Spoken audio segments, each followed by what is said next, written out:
You like comic books? Comic books. Comic books. Comic books. Comic books. I'm quite keen on comic books. Movies. Movies. The movies. Stupid TV shows. TV shows. But what are some of your favorite TV shows?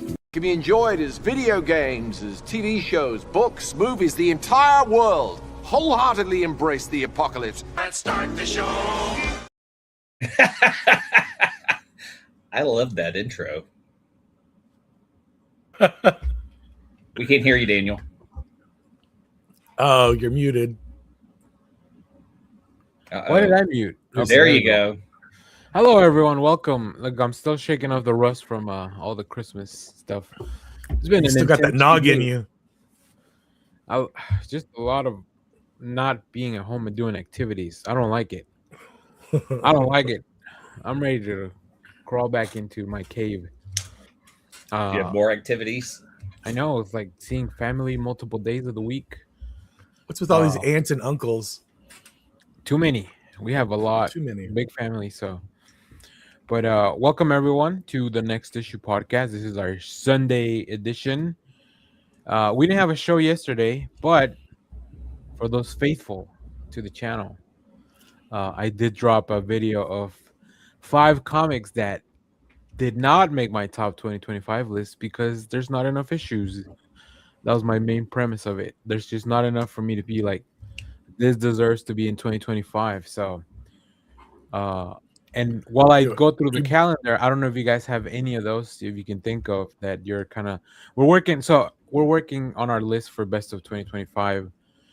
So let me go through the schedule. Our tentative, this is always like any good wrestling card, this is subject to change. But on January 3rd, our Saturday show, we'll have the results for the survey. So if you haven't voted on our survey, which we've gotten a lot of responses already, so thank you everybody that's already responded, but it closes on December 31st. So that's the last day you have to vote, because then I got to put together all the data and prepare for the show. But that's going to be on January 3rd. On January 10th, we're going to talk about best comic books of 2025, tentatively. On January 17th, we'll talk about our favorite movies, or the best movies of 2025. So that gives us a little bit of leeway to make sure that we've caught everything.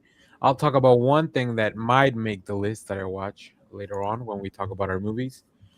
We also have our on the 24th, we'll do like any other best stuff, like miscellaneous stuff, like TV shows are so scattered, and you know, books. I've actually read some books this year, and just anything else that we think is worthy of a mention of a best of 2025. Best French fry you had. Yeah. Oh, best meal. Best meal. Yeah. Best nap. Best mall visit.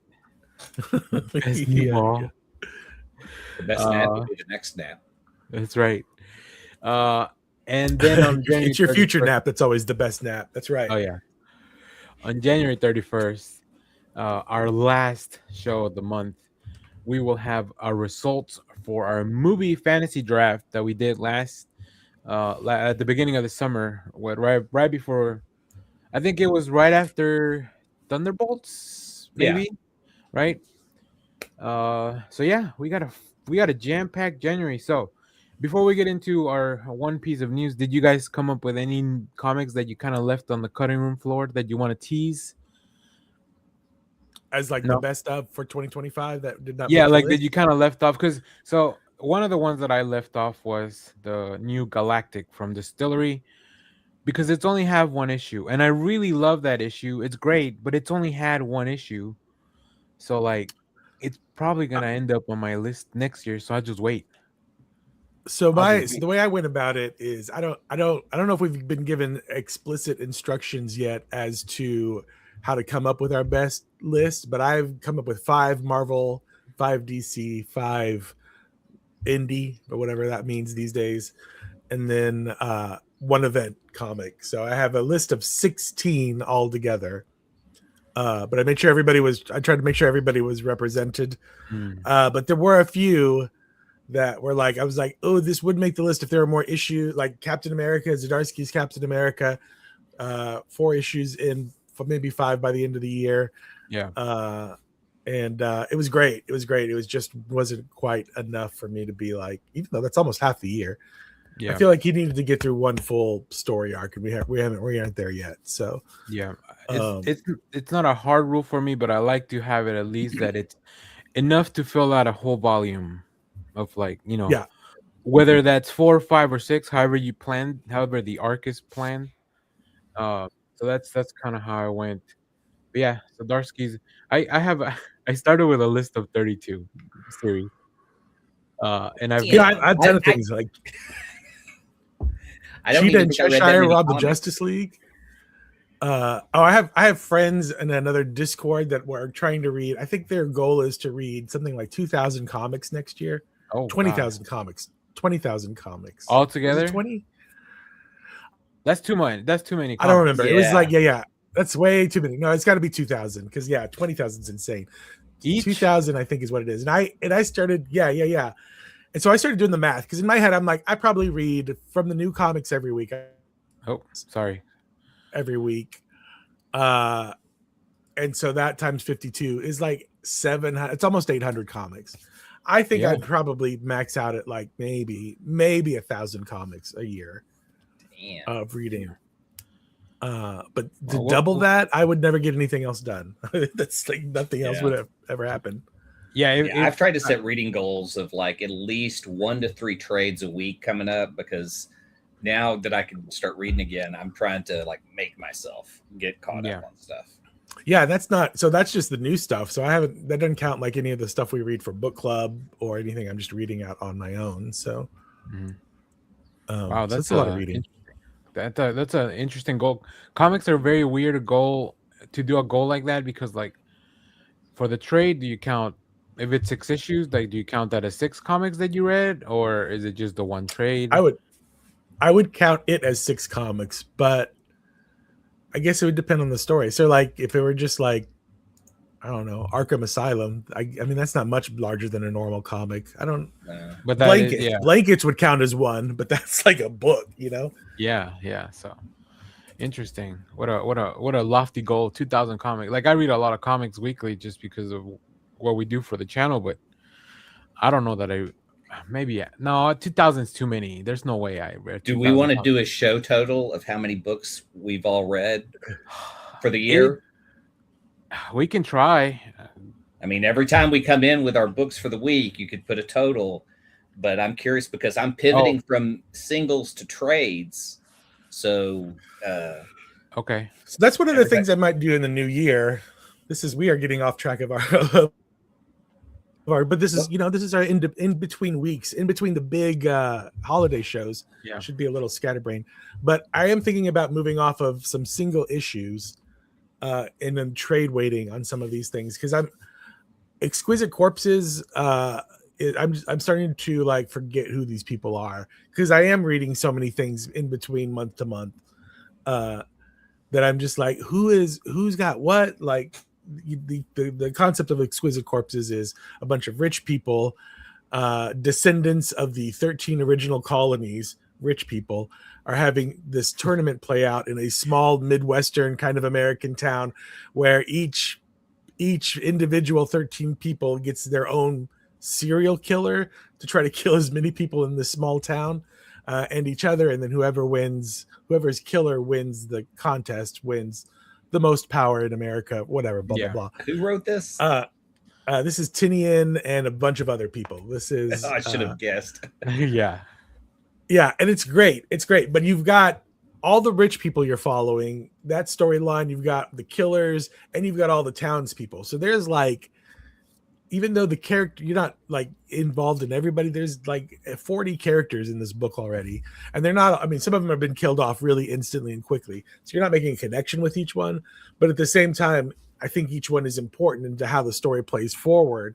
So I'm just like, who is what now? And the same thing's happening with Tom King's Wonder Woman. Like, when I read a bunch of books month to month, it's hard for me to keep track of. If your story's not killer, then I'm going to forget it by the end of the month. Yeah, I think one thing that helps me is that I just talk about all these things, and I have to put cohesive thoughts together to make the videos. So that Yeah. helps me go back and like, yeah. But a lot of the time, I do have to go back and kind of just read, like the Trinity, daughter of Wonder Woman. I went back and just read from the beginning because I wasn't reading that month to month. So you're right. Yeah, I think we might throw in some what are they called, resolutions on our Yeah. survey show with Oh, some okay. comic book resolutions, which I love that we just produce the show on the fly. But at least we have a little bit of advance notice for this one. Yeah. Yeah. Okay. And I'd be interested to hear what you guys plan to reread this new year, because I used to always have like a set of books I would reread, and I'm curious if we have any overlap on some of those books. Oh, Oh yeah, that's Hmm. that's interesting because I never plan my rereads. Like I just kind of stumble onto them for different reasons Yeah. throughout the year. But yeah, I think we definitely should try to keep track of our goal or our read. And I try to this year I try to log in to League of Comics, like what I've been reading. Yeah. But recently I have been more active. Like anything that we make a video for, I'll go in and post it there because I think that's another way to get an audience. Oh, yeah. And then that logs it as my read. It's technically a review, and if you want to drop a link, you have to write at least 200 words. So it's not just you're not just spamming, I guess, which is Yeah. pretty smart on their part. But it's kind of a pain in the ass for me because I'm like, let me figure out what Chat I wanna know. GPT, please give me a 200-word synopsis yeah. of. So Have you guys yeah. used Storygraph, the alternative to Goodreads?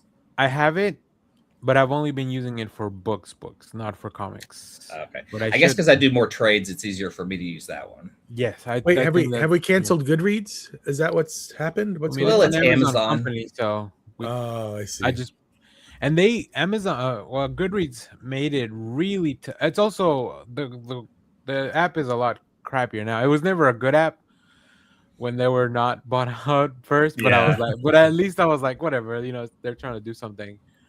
But yeah, I used it's to. kind of worse.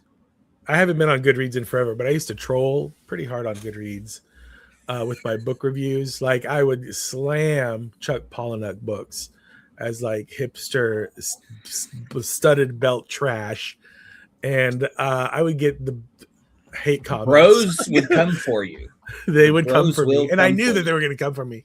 And I am honestly not a big Chuck Palahniuk fan, but because I do think he's a little bit edgelordy for my tastes. Come for me. I think he's edgelordy. I the love author of Chuck Fight Club. Palahniuk. Okay, I just love for- Chuck yeah. Palahniuk. Context for our viewers, that is the author of Fight Club, so it makes sense. I mean, Yeah. I'm not gonna say You you're gotta read wrong. more Jeff. than Fight Club. There's Of you gotta course. read more than Fight Club. I've read 2 or 3 of them. I've read Fight Club. I've read Choke. I think it was Choke. Maybe. Choke, yeah. And then I forget. But I was just like, I get it. I get what you're doing.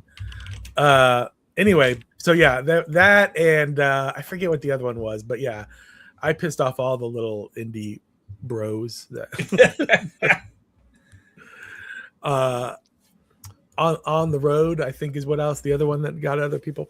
Anyway, but I haven't been to Goodreads in forever. Like I will go there if I can't remember the name of an author of a book. I'm like, oh. Well, Storygraph is a good alternative if you're looking to get off of that. But I've only been using it for books, and I also have not been good about it. I don't want to connect my brain to the internet, but there's stuff that I'd be like, it'd be so much easier if it just auto logged. So okay. No. The internet's just going to be bots next year. It's just going to be dead. So don't plug your brain into the dead internet. We're gonna have to come up with new internet. Just a new internet for the beginning. We've lost that one. It's like the iterations of the Matrix, right? Yeah. We've lost that version. Yeah. That's for them. The bots can keep it and do whatever they want and do an uprising and blood out the sun or whatever. Okay. We don't have any big quick hits or anything like that, but we do have something big happening the Ultimate Universe from Marvel is coming to an end, and it begins on December 31st, on the last day of the year, with Ultimate Endgame #1. This is a book by Dennis Camp. I think we're all fans of Dennis Camp's writing here.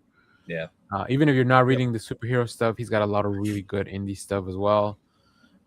With art by Jonas Scharf, who also did the Miles Morales Ultimate Incursion little miniseries.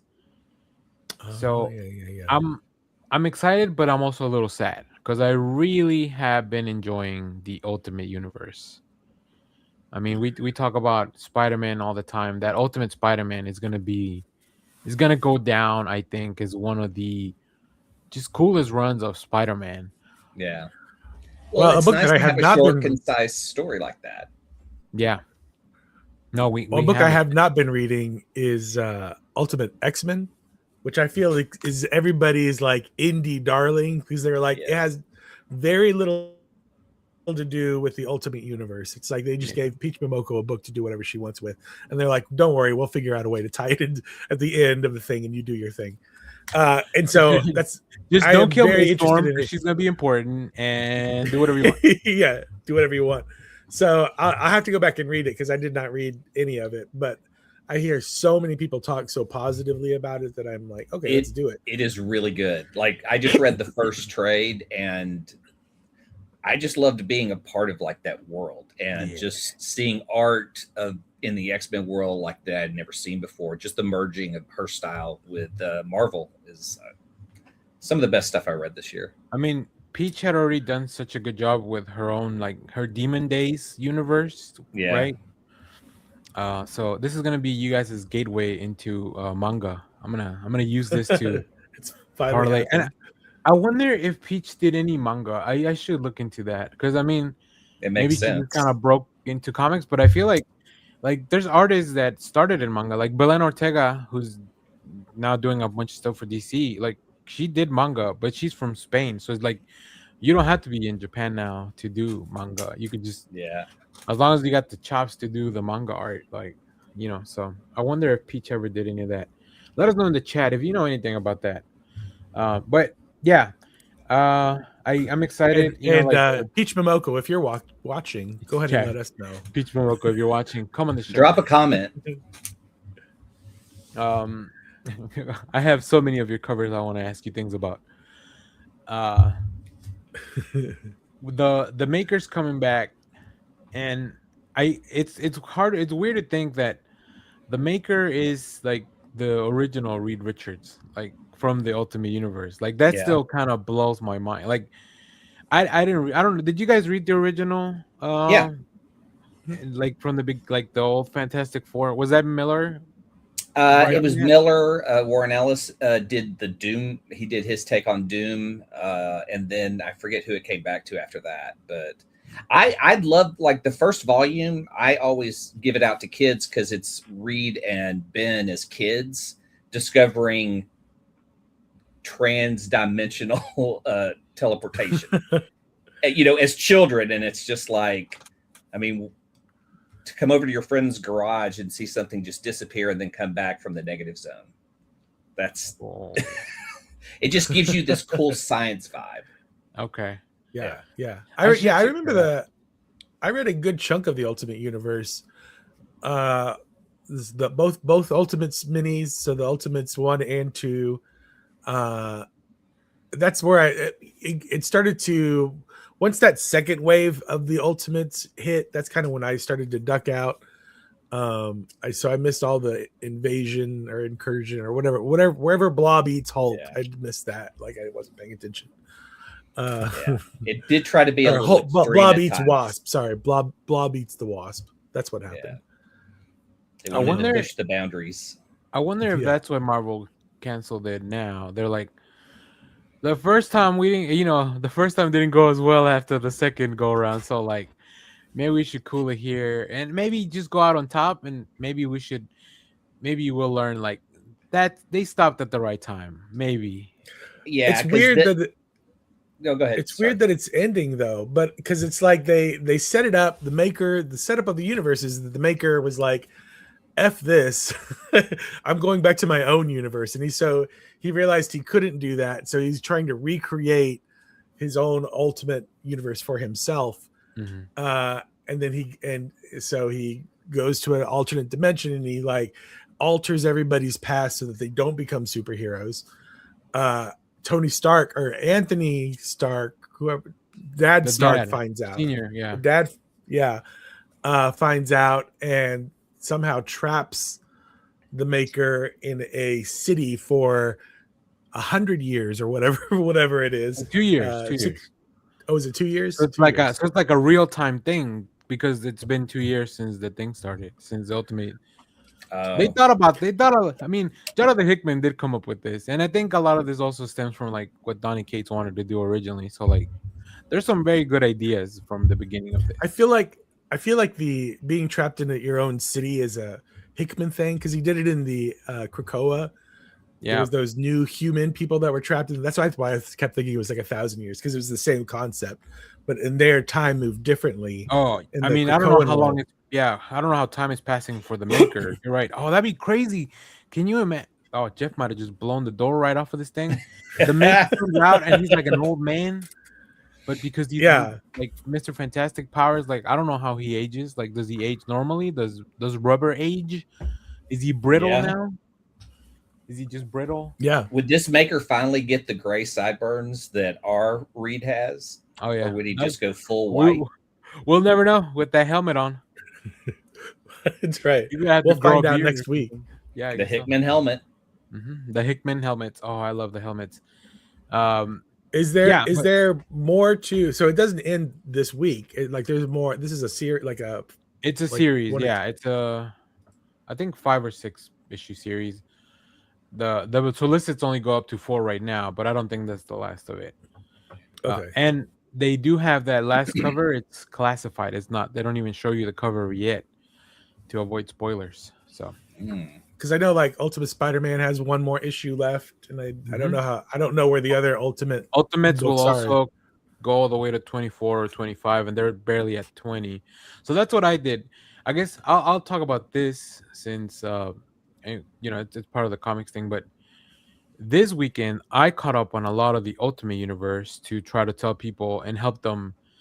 What do you need to read and what are you not? Like, you don't need to read as much. Like, you probably should read all of them, but I would say the ones that I read were, I caught up on the Ultimates because I was a few issues behind on that. That's the Dennis Camp Fun for Gary book with the main Ultimates where Tony Stark is now kind of like this entity, because he died.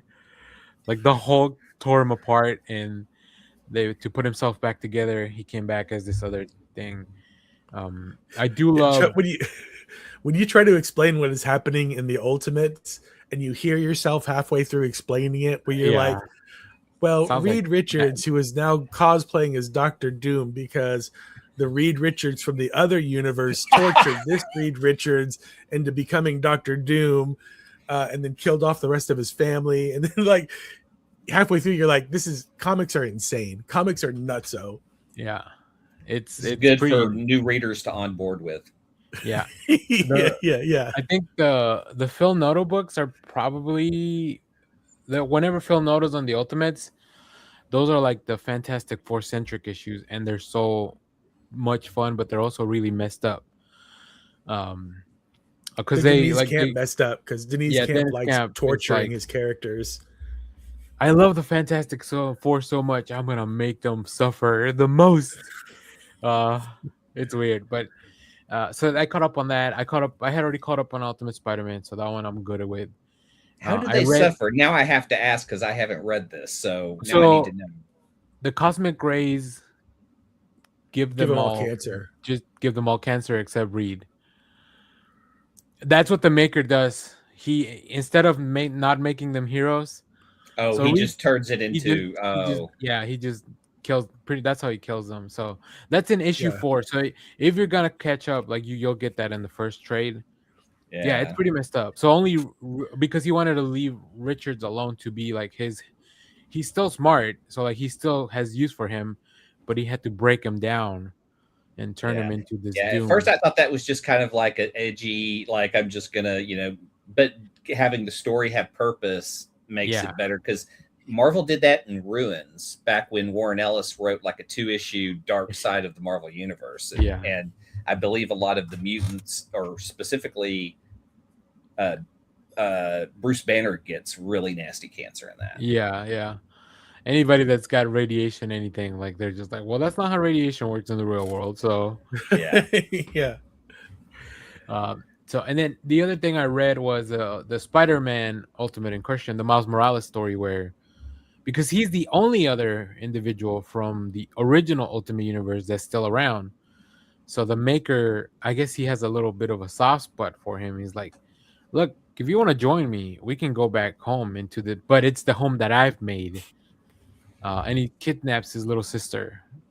So so he has to go in and find her. But that book is just a way to be like, if you're not reading all the other series, read this and you'll at least get to know all the important people.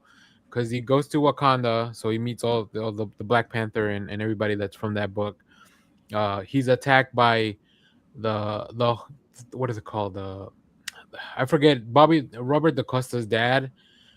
Oh, okay. This is really messed up. I don't remember which series this is on, but you know that guy that gets like a real life person that gets blood transfusions from his son, Yeah. so he doesn't age. Yeah. Well, in this book, Bobby DaCosta's dad takes his blood because he's a mutant, and it gives him power. So he takes his power. So Bobby DaCosta is just like a blood bag that he keeps around, and every time he's on a panel, he's just like, please help me. Like to anyone. Yeah. Who wrote that? That one, I mean, the one I saw was in the Ultimates. There's also Dennis Camp, but I think he's in other books as Holy well. shit, that is dark. Dude, I love that. It's like it's like edgy, and it's like edgelordy like the original Ultimates run was, but I feel like it's better. It has more interesting ideas, or It's at like least purposeful. Yeah. I mean, I haven't read the other, so I'm not gonna judge the original run, but just from what I hear, like it feels like it was kind of edgy just to put things out there like that, and that's kind of how 2000 comics were, anyways. I had what I did not realize, because I did read that Miles Morales little mini where he takes his journey through the new Ultimate Universe. Mm-hmm. I didn't realize that he was how unaware he was of that he came from an original universe, that his mind kind of got rebooted. It kind of blocked it out, yeah. After Secret Wars, and he kind of blocked it out. And what they do in this series is they give him that memory back. So now Miles is walking around 616 knowing that he's actually from a different universe. What I find really interesting is the current Avengers storyline, which has taken forever, and I wish to God it would end. I can't wait for it to end. But in these last couple of issues, they are also making reference to that Secret Wars, because this Kang storyline that's been running through the Avengers, the MacGuffin that Kang has been looking for is like a weird minute that Reed Richards and his family built incorrectly when they rebooted the universe after Secret Wars. Yeah. And I've heard, like, just I don't know, just the rumors, I guess, through the internet are that the next big thing is Armageddon coming from Marvel by Chip Zdarsky and Jed McKay. I think Ryan North is on it, maybe some other people. Oh yeah, but that sounds fun. It might tie all this stuff together. Yeah. So while this is the end of the Ultimate Universe, this might lead into something that they're doing go forward, you know? Shout out Jitter Gamer. Hello. Merry Christmas to you as well. Thank you very much. Thanks for watching. Yeah, dude, it's insane. Like, this is, man, yeah, I love comic books. So, but we could probably, this might have to be its own whole thing that we revisit later once this is all said and done. But I just wanted to bring that up. Like, this is, and then of course I was telling Jeff before you jumped in, Clay, like, I was on my shop yesterday because I was playing. There was a big Riftbound store championship tournament, and this is also at my shop where I buy my comics. So I asked because the owner was there, and I was like, "Look, I know I didn't pre-order any Endgame blind bags, but if you guys have any extras, if you can pull a few aside for me. And he's like, I don't even know how many we're getting. So like, so like they haven't opened their boxes. They, you know, like, and I was like, do you want me to check the invoice? I was like, no, don't worry about it. Like, just if you have, you know, blind bags, then just, you know, grab me a couple. So we'll see. We'll find out. Stay tuned. I'm sure if I get a blind bag, I'll share with I'll make a video about it, because blind bag videos are good. People love them. People love them. It's gambling. It's legalized gambling. It's like, you know, the joy of opening a pack of your favorite trading card game. It's that, but with comics. Yeah. We should blind bag everything. We're making a joke because I went to Jersey Mike's to bring some food because it was gonna be like a whole day thing. And I told my buddy, like, oh, I just asked them for the blind bag sub. I don't know what's in here. And surprise me sub. There's apparently apps that I guess restaurants that have leftovers at the end of the day. Yeah, they'll do blind bags so that they don't waste food. So you can buy food. You've done it, Clay? I have the app. I'm trying to remember what it's called, but I think it's like. I think there's a few, but yeah, I kind of want to try. Okay, if you were to get a blind bag from a restaurant, what type of cuisine would you like to have a blind bag from? I was thinking, my answer was Italian, because I feel like unless it's like some eggplant parmesan or something, like I'm gonna probably enjoy any. It's gonna be some kind of combination of pasta sauce and a lot of cheese. Yeah, I forget the name of the app, but basically you set your location and it tells you the stores that participate in their program. Yeah. And so, like, a lot of them are donut shops. You'll see a lot of pastries and stuff like that. And so they'll be like, you know, hey, George's Donuts has 3 blind bags left, and you can buy them for a price and then just go pick them up. Yeah, and they're usually pretty cheap. Like, that's the other appealing thing, that it's the restaurants rather make a little bit more money than just not any at all. Yeah. So a lot of local restaurants will do a whole dinner. So basically you can go to like a Italian place. They'll be like spaghetti or lasagna just left over from that night. And it's just discounted food they want to sell. So do you have a I was gonna say genre of food. Do you have a type of cuisine you'd want us blind bag from? El Phoenix. Oh, yeah. Oh, we went to El Phoenix on Christmas Eve because I was at Titan. Already. Yeah. And, and it's right there. I was gonna have lunch with my family, and it's kind of in the middle of where my brother lives and my parents. And so, like, I was like, "Why don't y'all just come over here? I'm already here." Don't worry, I can spend 20 minutes at the shop while I wait for you guys to show up for lunch. So, alrighty. Enough of that. Enough of the food, because it's gonna make me hungry, and we won't be having lunch for a little while. Let's talk about Campese's pizza or any other Mexican food or. Oh, man, my mother-in-law hosted 2 Christmases, and so we got to have what Mexican food place did you just say? El Phoenix. El Phoenix, and we had Campese's last night. So. Oh, that's back-to-back bangers. Yeah, exactly. Campese will give you their leftover cocaine too. Like they just That was the rumor back in college, that if you made that, that's how you got it. That's how you got your orders. You had to call in, and it was just the right pizza order, and then they would put the drugs underneath the pizza and deliver it to you. Oh my gosh! Someone should do a great documentary on the history of Campese's. I don't have one anymore around me. I used to have one at work because I worked downtown, and then when I was in college, there was one in Richardson. But I don't have a Campese's anymore. All right. Before we get sued, any other Dallas food we want to talk about that no one will relate to online? Yeah, this is all allegedly. All right, Jeff. Let's talk about Jack Ruby for the rest of the show. Let's do it. Let's talk about a lighter fare. Let's get into our movies, and I'll kick things off because on Christmas Eve I was scrolling through Netflix and I saw the movie that's leaving, and I was like, "It's Christmas Eve. Let's get in the spirit of things." So I threw on Catherine Bigelow's Zero Dark 30.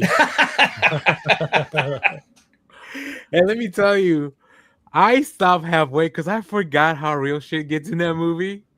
I was like, no, I'm good. I think I'll save it. I finished watching it on Friday. But yeah, that was maybe not the ideal not the ideal film. It's a great movie though. Like, But Catherine it's not Bigelow. like Christmas Fair. No, it's not.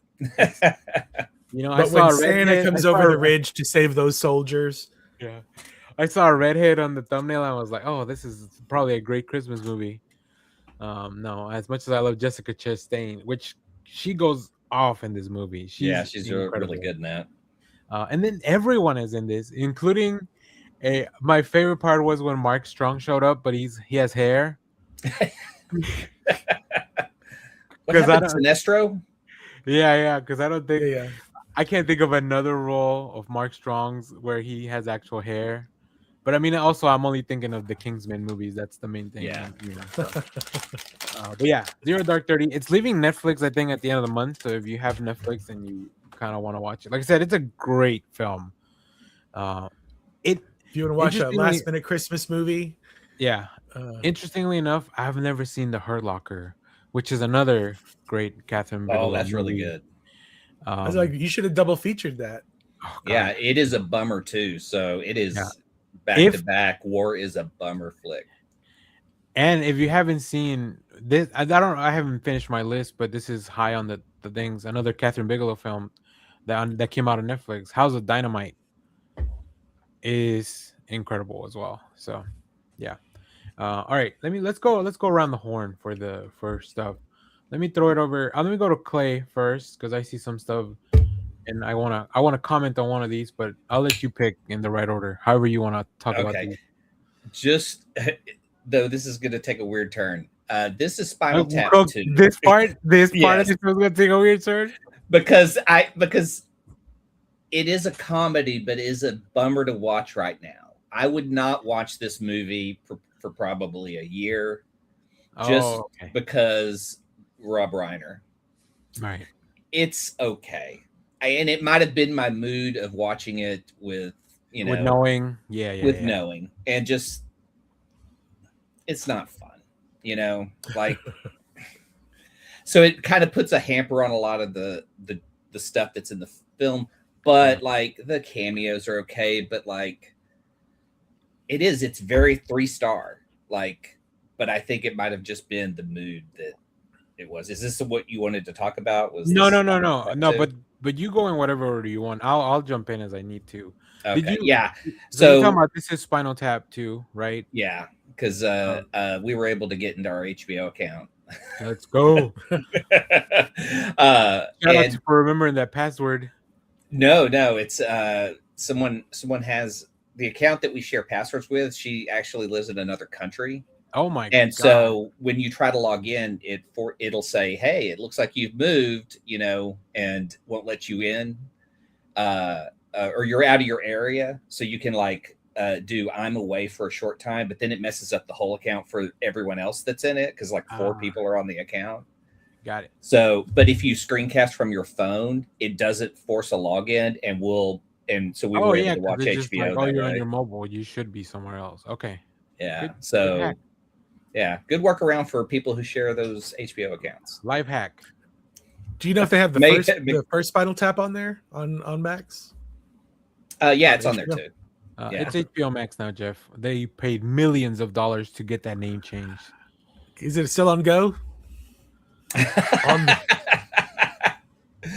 Which, by the way, they should have said that right here, right this very moment. They should have just kept it as Go, because then they could have marketed it's on the go. That seems like something so stupid that would catch on. Yeah. It's on the go. HBO Go to Netflix. That's what it's called. That's what it's gonna be called. HBO Go to Netflix. Yeah. Oh yeah. Okay. Did you have a favorite cameo? Play? Probably Paul McCartney. Just because that's a big one. Because his interaction is the best interaction out of everyone. Him just kind of coming into the studio and then sitting down with them. And I don't know, if Paul McCartney gives you a music tip, take it. Well, and I think it's also a little bit of meta because he's not. Paul McCartney is somebody that was in a band that was very successful all over the world, and now a lot of time has passed. Now, granted, he's not doing a reunion show because obviously you can't with the Beatles, But he's still doing stuff, right? And especially during Christmas time. That's Paul McCartney season, right? You know, the when his song comes on, and he receives him and Mariah go cash in their big checks for the royalties. Poor Paul McCartney's been reduced to Christmas, which is a weird sentence, but it makes sense. I guess Sir Paul McCartney, maybe. These are weird times. These are weird times, man. Hey, you can reduce me to Christmas all you want if I get a check like that every year. All right. Yeah. Call me Mr. Christmas. Call me Mr. Groundhog Day. As long as I get a check that big every year. Yeah, I heard a story on Howard Stern about Artie Lang, who is in Elf for like 5 minutes. He plays the drunk Santa in the store that fights. Yep. Every year that movie plays, he gets a $25,000 check just for being in the 5 minutes of Elf. So I think about like everybody else that gets that big residual check and what they make every year. The people that are in like A Christmas Story where it airs 24 hours a day. I wonder what happens once that goes into, obviously that won't happen for a while, but once it to go public domain, what's the It's a Wonderful Life. I think that's already in public domain, right? So it is in public domain because I discovered there are two versions of this film that exist. There is a public domain version that exists that airs on Amazon, and they take out all of the sad stuff in George's life that builds up to the suicide. Because it's the public domain version. Apparently that one was released as an edited one, and that's the one that Amazon runs because they don't have to pay anyone for it. So if you want to watch the full version, you have to find the licensed version. We could run that version in the channel, I think, right? So we won't, because we need the sad part. Otherwise, it's just like, why does this guy want to jump? His life's all right. We could add in more anti-capitalist messages into our version. Oh, we'll add our own narration on top of it. I thought we could recreate the sad scenes and just act them out on our own at home and add them into the film with sock puppets. I agree. It's a wonderful sock puppet life. Mr. Potter starts a podcast midway through the movie, and it goes all right for some reason. Mr. Potter's Tech Bro podcast. Yeah. Yeah. Why is he ends Mr. up moving Potter down to Austin? I don't understand. Yeah. I like that, Jeff. All right. Anything else on This Is Spinal Tap, Clay? No. Did you have any other Rob Reiner films you're like? I mean, maybe not immediately watch, but I was looking through it. We were talking about it last week. I'll probably wait, but like Stand By Me is huge. Yeah. I mean, that's probably like Misery is I've great. never seen Misery, so I'm gonna put that on the thing. Yeah, I know. Ooh, you are in for a treat, dude. Like I kind of know because it's Misery, so like everybody knows the thing, but yeah. Here's what I want you to do, because I love when someone's getting to see a movie like this.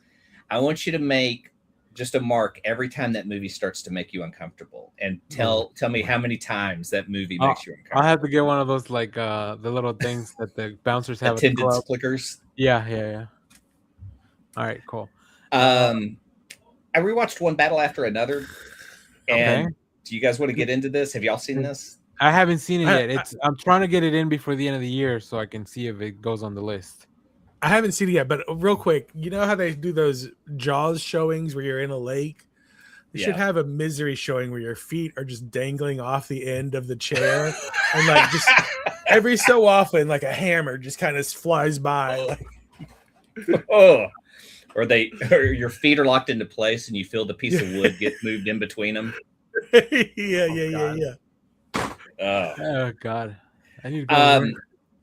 No, me and Mark are going to talk about One Battle After Another for his show. So Shelby and I got to watch it, and so this was a second time watching it for me, and it was so much better. And I'm becoming kind of a Paul Thomas Anderson fanboy out of this, and I may have to go revisit. What is it? Sucker Punch Love, the Drunk Punch Love, Drunk Punch Love. Yeah. I hated that when I first watched it. I really hated. I love that movie. Oh, you know, he wrote that for Adam Sandler. Yeah. Specifically. Like they met and he's like, because Adam's like, he was making, I think he has coming off of Happy Gilmore or something. And he's like, we'll talk later. And then he called him later, like, hey, I wrote a movie for you. But you can't do any of this. Gibba, gibba, gibba. No Opera Man. Yeah. Well, I really love this movie, and Sean Penn, like he finally de-Spicoli'd himself. Like this is the movie when you say Sean Penn, then I'll probably think about Walter Mitty before this, but this is the one. Like his performance in this is amazing. Like this is top-notch stuff. Yeah. But it's a long flick. It is over 2.5 hours. The first part of the film is really the first 30 minutes. Once you get through that, because it feels like a lot, the rest of the movie is just a breeze. So it's probably the best movie of the year for me. Okay. It will be on my list. Have you seen any other PTA films? Yeah. Okay. And that's what Shelby goes, well, you pretty much like most of his other movies. It's like you just really hated. Yeah, it looks like that's the case. Yeah, because like his other films. Have you seen him yell at Lily Tomlin? Oh no, that's David O. Russell. Oh, is that David O. Russell? Oh, that's David O. Russell. That's David O. Russell. Yeah, the trailer for Madden came out. I haven't seen it. Seen it. I don't know if I want to watch that movie. We'll see.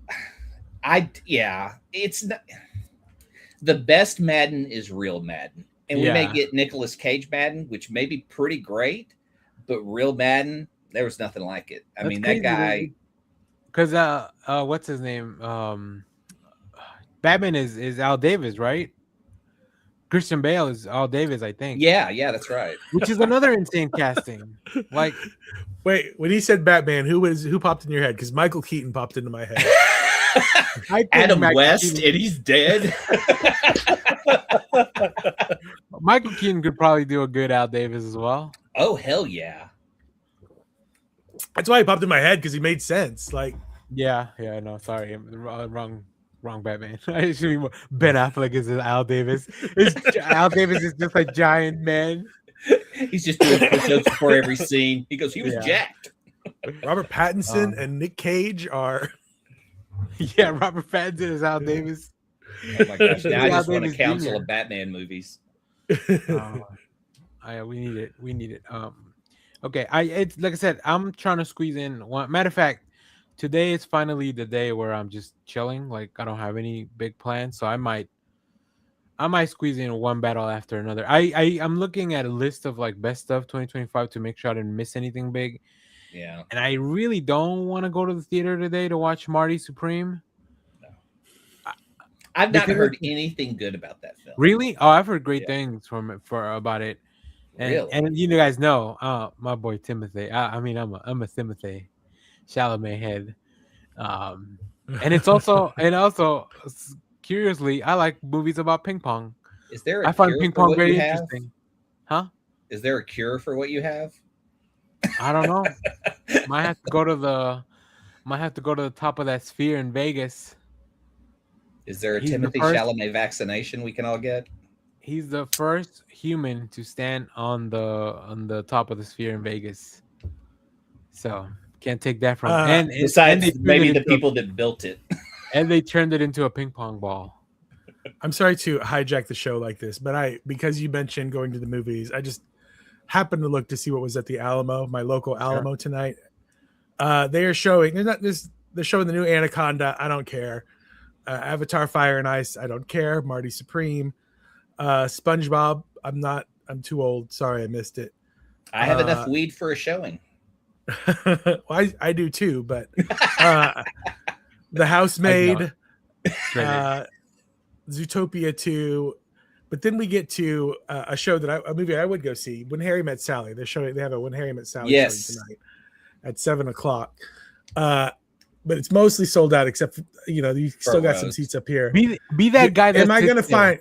Yes. Am I gonna find the love of my life if I pick this seat right here at a 7:00 showing? Do it. Yes. Buy it, and we need a follow up next week. Jeff. And when you order, you don't order. You just say, "I'll have what she's having," so that they know you know the movie. Right. Yeah, exactly. And then you wink at the server, even though they can't see you because it's dark. You just write on the you write on the thing. Please read this out loud. I'll have what she's having because you gotta write it on your order, right? Yeah. Oh, that's funny. I'm pretty sure Jeff's a fan of When Harry Met Sally. Like, Daniel, yeah. I mean, it's a great. I've flick. never seen it all the way through. Man, I've seen it all the I way know. through. Like, you've only seen scenes. Well, just like the little scenes and stuff. Whenever it's on TBS, I would probably leave it on for a little while. I like both of them. Although it is a weird coupling, I think. In my head, I'm like, Meg Ryan could do way better. I think. Yeah, that's what I always thought too. But Billy Crystal is charming as fuck in this film. Yeah. So like I get it. I get how he would get a girl like that. But in my head, I'm like, no, Meg Ryan can do better. I think. Well, that version of Meg Ryan, though. Yeah, that like once you hear like before they get to the big seat, like when she orders like the meal when they first get there and she's talking about vinaigrette and stuff like that, you're just like, ooh, he's right. He's like, she's a girl that doesn't think she's high maintenance, but she is high maintenance. That is the quintessential rom-com for me. It is top tier. And I'll say the most beautiful story that I've heard about that film is that Rob Reiner changed the ending because he met his wife during the filming of this movie. Yeah. So keep that in mind when you watch it for the first time and how it ends, because that's just really like a personal touch to that nice film. I want to watch the original ending where Billy Crystal kills everyone. He's just sad. Yeah. Just sad. It ends on 9/11. Weird. I will say the bummer side of When Harry Met Sally was when at the time it came out and dating, every chick just wanted to go see that movie. So you had to see that movie like over and over again. So gotcha. I was too young to be dating back then. Just like every chick still wants to see it today, according to the phone. That's right. Maybe I should go to a screening of When Harry. Yeah, I'm curious what the ratio in the screening is going to be. I mean, we're gonna need a lot of follow up on this. If you're watching this, let us know in the chat. If you go to the Alamo. All right. Let's see. Jeff, you only have one movie thing, so let me go next while we're still doing movies. We'll bounce back to Clay for his last movie, and then we'll talk about TV. Okay. Yeah, I'm excited to talk about that. Okay. During Christmas Eve, during Christmas Eve when we're doing Christmas stuff at my aunt's house. Part of the family does a rosary before we have dinner. I don't partake, so I just they had the TV on, and Four Brothers was playing on Netflix. So I was like, all right, it's not my house, so I'm not gonna change it, but I've seen it. You didn't go over and say I don't believe in Marky Mark and turn it. So I watched Four Brothers in college for a thing, and it's kind of hold a special place in my heart for.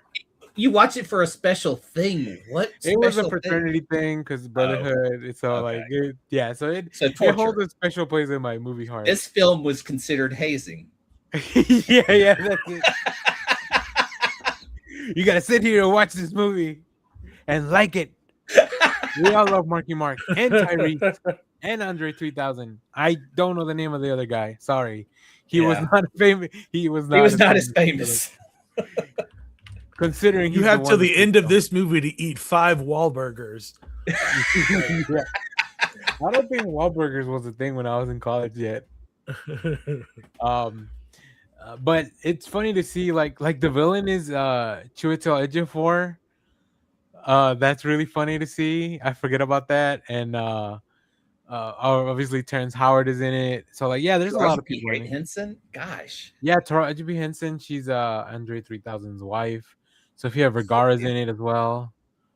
Yeah, it's interesting. It's a product of his time. So I watched it, and it's enjoyable. I only watched a little bit, but then when I was home, I was like, I might as well. When the next day during Christmas, on Friday, once I finished Zero Dark 30, I was like, well, I need to shake this off. So I was already on Netflix, so I watched the other half of the movie. So, and the thing I will recommend, because it might end up on, and this is my first Yorgos Lanthimos film. I watched Begonia because it hit Peacock. I want to hear about this. What a freaking crazy, incredible movie. Man, oh man. It makes me I did ask a few people like, is it all downhill from here if I keep watching Yorgos films? And I think the funniest part was that it was a mixed response. People were like, "Oh, I actually don't like Begonia, but I like these other movies." And there was people like, "No, I only like Begonia because the other movies are kind of weird." A lot of people recommended The Favorite, and that's the one that's got the highest rating on Letterboxd out of all the I do films. like And The Favorite. it's all very close. So I might try that one. It feels like overall Begonia is kind of relatively grounded. Like it's nothing too weird. Like I feel like Lost what is it? Poor Things. It's probably like a really weird film that I'm like, maybe not my vibe. But Begonia is, I think, grounded enough, and I feel like The Favorite would also be grounded enough. I mean, it's a period piece. I don't know how weird it can get, and it's got Olivia Have you ever Colman in it. seen the movie? Have you ever seen the movie? Please, Be Kind, Rewind. Not please. Yes. Just Be Kind, Rewind. Yeah, And the art is it The Art of Sleep. Same director, I think. that's the Artist Sleep. The Is that Science the of Sleep. Science of Sleep. I think Oh, is what okay. it's called. Anyway, I haven't seen the second that's one, what but Poor I've seen Things the- reminds me. It's a lot of practical, just insanity, but it's super imaginative on such a level that I'm just like, that movie has to be seen. See, the only movie of his that I've seen is Dogtooth, and man, just a soul-sucking death of a film, just devoid of joy.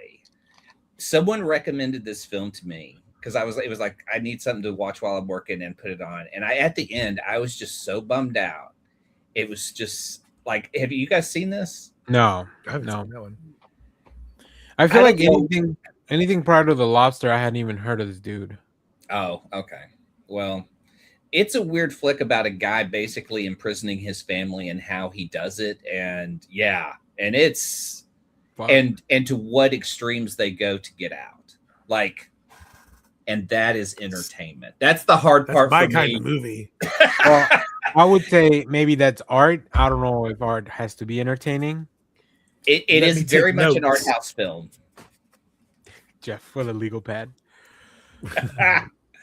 But yeah, Wow. avoid Dogtooth unless you really want to, unless you hate my opinions and want to counter me. But like, man, it's a bummer of a flick. I bet you there's people on Letterboxd that are like, "Oh, this movie changed my life." Well, the guy that recommended it was like so big on it, and when he asked what I thought of it, I just said, "Man, like it just it just sucked the joy out of my day." It just was so like I don't know why. Sometimes when people tell stories, I wonder why you would want to tell this story. Like, I mean, I guess at the end there's this sense of like Relief. yeah, but you go through the muck to get to the relief. Yeah, but that's like relief of after being like, I don't know, maybe pressed down by 200 pounds or something. Like it's not like the good kind of relief. It's I like mean, Shawshank Redemption does it best. Like you get the bad thing, but there are highlights. Like it's and an it's up charming. and Like down. the movie itself is charming all throughout. Like there's messed up things happening as well. Yeah, Dogtooth is all messed up things.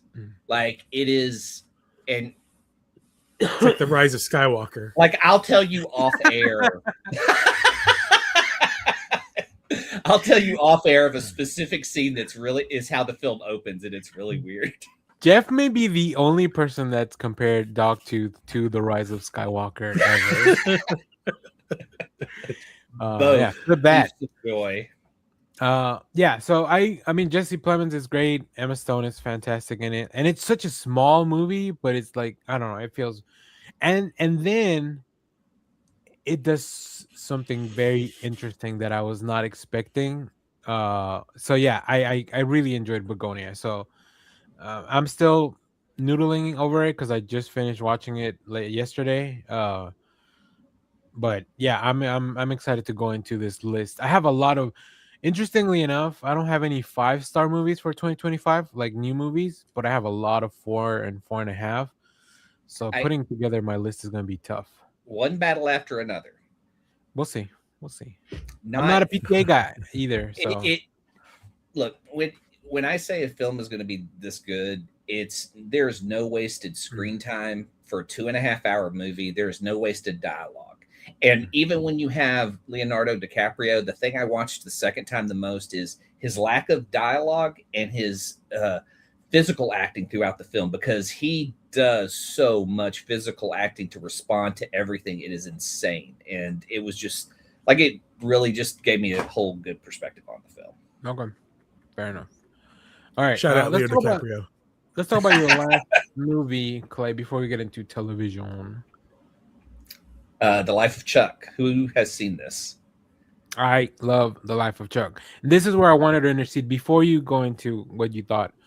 This week I saw, and I didn't really click on it, but I saw a Variety article of the worst movies of 2025, and they had The Life of Chuck in the picture, and I was like, I'm not giving you the click. I refuse. This is clickbait at its worst, and I refuse to give you the click. I did make my own video about it to get my own clicks, but I love The Life of Chuck. So Clay, tell me, what did you think about? And this is based on a Stephen King little book. If you're not familiar, Yeah.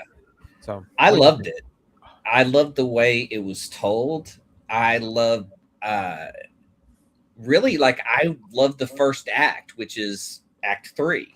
So it's like you sit in that world, and like, I don't want to spoil anything for Jeff, though. Like, I don't want to talk about it because I want him to experience it. And I think it's a good, I mean, it's not a perfect film, but it's a weird Stephen King film that can bring you joy. Yeah. I will give you a couple of moments to talk spoiler free on it, because I need to go close another door. I can hear my roommates. So I don't know what them. Okay. I'll be right back. Yeah. So what I actually thought it was I thought that they were in a video game. I thought it was something like that. Yeah. Yeah. So I thought that they were just characters in a video game who existed, because what the patterns I seemed to notice were within houses, some of the same dialogue was repeated by different people. Yeah. So it seemed like, but then again, everything comes from Chuck's memory. So it was, like I said, like, I love that first Act 3 that has Karen, how do you say her last name? Gillian. Yeah. And Daniel Kaluuya, right? No, it wasn't him. It was oh my gosh. I forget. It's been a while. I thought, no, you're right. It's not Daniel Kaluuya. Yeah. Shit, I hate that I'm taking a second to look it up, but I need to know what his name is. Oh, I can't pronounce it. Chouette. Huh? Hold on. I'm coming. Oh yeah, I'm pulling it up. I'm pulling it up. Chiwetel Ejiofor. Oh, we just talked about him. He was in Yeah. I can't pronounce his name. I hate that. I hate that so much. But and Mark Hamill, completely unrecognizable. Like it. Mia Sara. Now, for Gen Xers to see Mia Sara in this film, it's going to blow your mind, because you're going to know Mia Sara from Ferris Bueller's Day Off. You know, as Ferris's girlfriend. But you see her in this film, and it's weird because, like, I just remember her from that, and that's the role that sticks out in my mind the most. But this role, she goes through. Okay, yeah, bring Jeff in. She just goes through ups and downs and does so much with that character. It's just like, it's just so good. Like, I really, really love this. I gave it. I'm on Letterboxd now. I gave this 4 stars. Yeah. So I loved it. Yeah. I loved it. I'm trying to think. I can't see where's my review. I will say, without any spoilers either, like, anything with dancing in this movie is some of the most beautiful things I've seen, and how it all kind of is connected and stuff. It's so good. We have a review for it on the channel. Apparently, I just saw that and I put a link on there. So, but yeah, my main takeaway was, can we just allow Mike Flanagan to do all Stephen King adaptations going forward? Because he did Dr. Sleep, right? Which is great. He did Follow the House of Usher. So yeah, Jeff, I don't know if you still have Hulu or not. But that's where it's at. You can watch it there. I was just kind of hoping to come back to somebody saying something about someone's full-on dong being in the movie, and that would have been like, I don't Tom know. Maybe I'm Hiddleston. sold now. Tom Hiddleston. That's in the porn parody, The Dick of Chuck. That's right. Or The Life of Dick. They made two. The Life of Chuck's Dick. That's right. So yeah, great. All right, so Variety, shame on you. Whoever put that, like I said, I won't click on your article. So maybe Yeah. I'm overreacting, but I love it. But you know, the thing that I pull out of this movie a lot is there's a lot of great monologues in this. Yeah. And a lot of great moments for actors to really shine in just scenes with just two people. And even like I said, Mia Sarah's in this, and she has a scene with young Chuck. Great stuff. Like, and that kid's just really, really good. Yeah, there's 3 different kids. I guess there's 3 different people that play Chuck, and they're all great. Yeah. So, love it. All right. So, all right. I think that's all the movies, right? Yeah. Let's go on to TV. Jeff, let's go to you now. Since you did watch something that probably took you 10 hours because it is longer episodes. I'm really curious for this opinion. Yeah, so I watched there's 3 more episodes of Stranger Things that came out. 3 or 4 more episodes of Stranger Things that came out on Christmas. I watched up into the last one. So what is that? I watched episodes 5 and 6. So 7's still on there, and then I think 8 and 9 come out on Christmas Eve. New Year's Eve. Eve. Day. One of those, whatever. This is a very, again, this will be my second Rise of Skywalker reference in the show, but it's giving Rise of Skywalker vibes. I'm kind of I'm enjoying the ride because we are at the end of the ride, and it's, you know, I know that's where we're going. We're wrapping things up. It'll be fun to see all these kids wrap this, you know, and move on to whatever happens to them next. But the show is dumb. The show got real.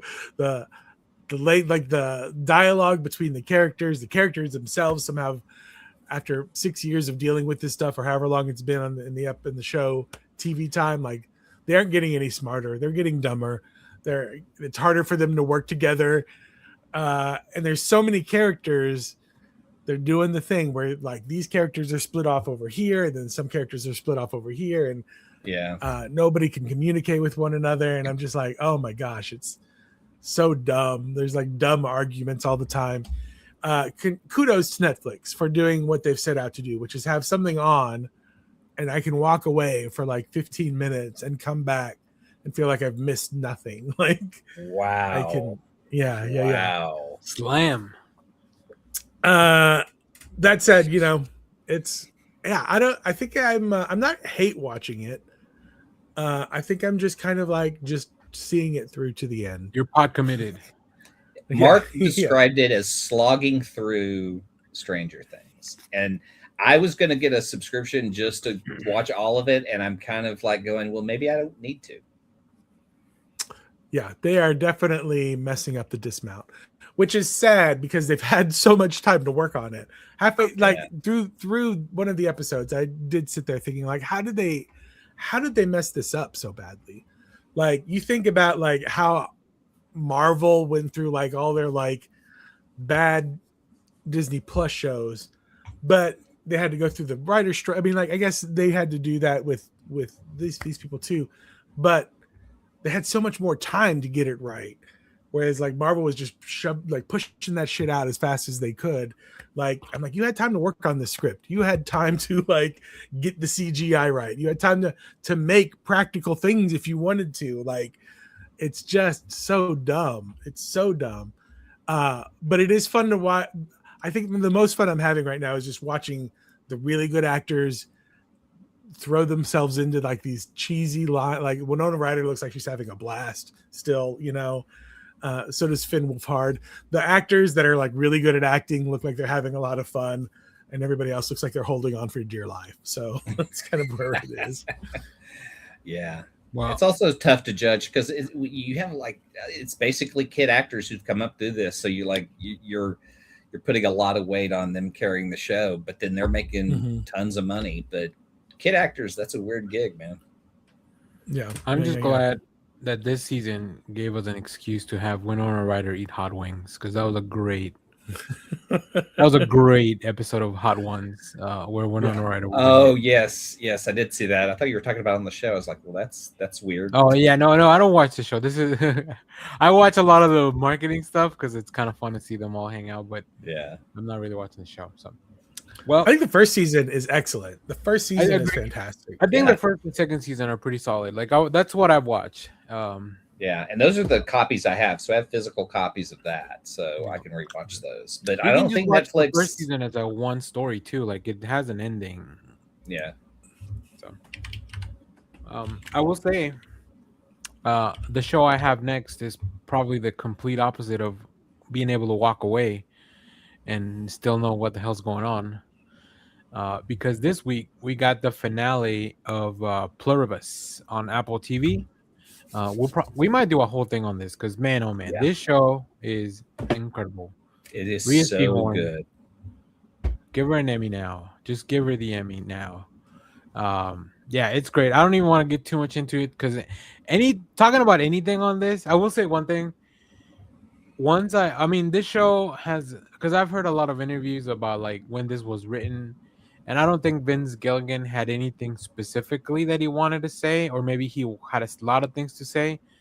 So the fact that things kind of become relevant at some point as we kind of go through this, because he wrote this like 5 years ago or something.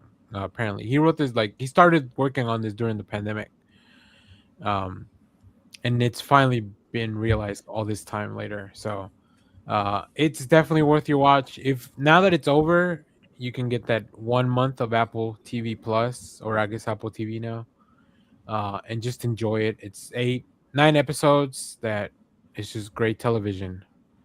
She's You so finally good. finished in Ted it. Lasso. There you go. Finally finished. Clay, any more thoughts on that? Did you finish the finale? Have you seen the Yeah. finale? Okay. Yeah, I'm just super excited. I heard that he has like a 4-year plan, but again, we run into the hurdle of we got to wait a couple years before we get a season 2, and that's the thing I kind of hate about this format of television. I'm glad they didn't just drop these all at once, because these are water cooler show. This is a water cooler show to talk about every week. I talked about it with my brother-in-law, so it was funny to he would be behind on episodes and give me his theories. So it was neat to hear what he thought going into each episode. Which Clay's just giggling on the phone. That's great. Yeah. We'll make Jeff and Josh watch it, and then we'll probably do a whole show on it. So watch it. We're gonna Clockwork Orange you. So all right, I'll check it out. Let's talk about comic books. We're gonna talk what is the show about? Like, what is other than it's good? I don't know anything about the show. I can't even explain it, Jeff. I don't understand. I don't even know how to explain the show to you, or a pitch. There's got to be a Chat GPT. Hold on. What's it called? The thing Apple TV said, their thing on the synopsis on the first episode is like, what happens when the most miserable person on earth must save the world from happiness. Yes. All right. I thought that was me. I'm like, I'm in a movie or in a show. I do think about what I would do in some of those situations, and I'm like, yeah, I don't know, man. Okay, I don't know that I'm cut out for this. I'm not the person for this. But see, it has the great idea. Like there's an episode that you see later in the season that I love, where she goes around the country. Yeah, that I go, that's kind of the cool idea of Last Man on Earth stories are, where would you go and what would you do if you weren't limited, and so it was neat to kind of see that concept plus play that with the ability to travel like she did. I'm not a big traveler anymore, but I guess if there's no lines at the airport, that'd be helpful. So yeah, let us know, Jeff. Let us know when you get into it. We'll plan it out. We have January's locked in, but we can squeeze it in February. I think when we do a Pluribus episode, we have to do our Last Man on Earth.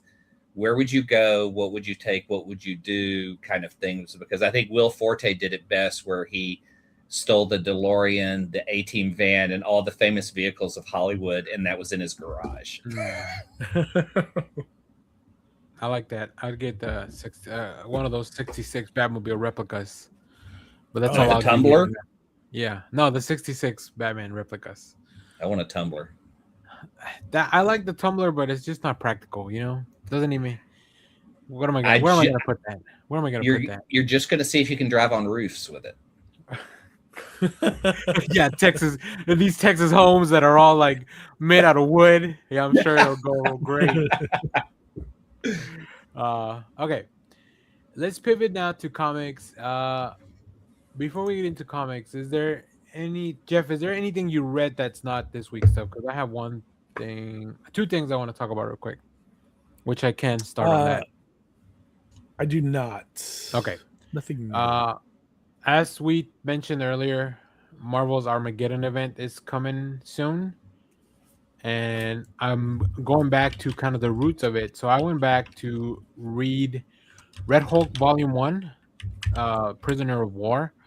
This is the Benjamin Percy, Jeff Shaw, that started out as a tie-in for the One World Under Doom, where Doctor Doom kidnaps all these military minds and to make his own think tank of like how to take over the world, and then also kind of remove them from there. Because I think Red Hulk is going to be very important to that Armageddon event, so I was like, might as well. Yeah, I really enjoyed that. It's a really cool. I only read the first 5 issues. That's volume 1. We have a full video for that on the channel if you want to go check it out. But I'm gonna keep. I teased that I was gonna do another video for the second volume, so that's probably if I don't watch a movie later today, I'll probably get into volume 2 of that. And also something that I recommend to you guys. It's probably already available on Hoopla to borrow, or you can go check our folder. Lost Fantasy Volume 1. This is Kurt Pyre's book where these houses that protect us from magical things have existed all throughout, and now like a murder happens and they have to deploy one of their agents. So I love that kind of stuff where it's like this secret society type of thing, and it mixes like fantasy with like contemporary tropes of like having to work with the police and stuff like that. And then also the main character has a giant sword like Cloud from Final Fantasy. So like I don't know what's or like Berserk, so like you put a giant sword in your book, I'm gonna check it out. Yeah. So it's also that one's only four issues, and I think issue number 6 comes out this week. So I'm trying to catch up to that as well. But Kurt Pyers, who also wrote Galactic, like he knows how to do these really interesting, like mix a lot of element, like a lot of different genres kind of together. But yeah, that's the stuff I read that's not from this week. So all right, let's get into this week's comics. Maybe we can that way Clay can pick something to jump onto as he rejoins the comic book world. Honestly, I'm just looking at it this way. I'm going to read my favorite characters unless the writer really fucks it up.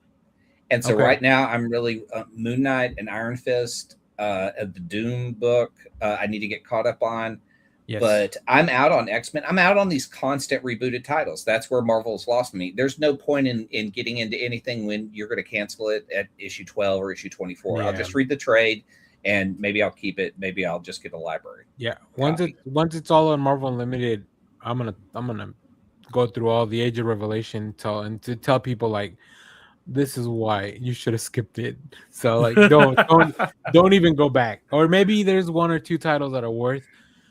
Yeah, that's a whole other that'll be our that's a good part for our resolutions. And another thing I saw this week was if you live in Texas and you want a library card in Houston, you can apply and get it online and just read their digital library. Yep. Huge comic book dump this week. They got in a ton of new stuff.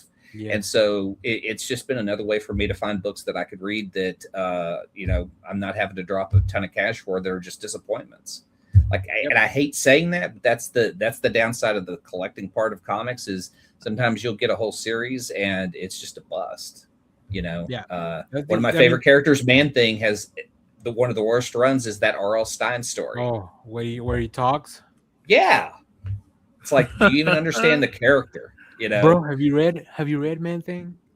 Yeah, so it bums me out when I get a book like that from somebody Yeah. who doesn't really understand the character. So right now I'm just reading favorite characters, not really following a writer or an artist.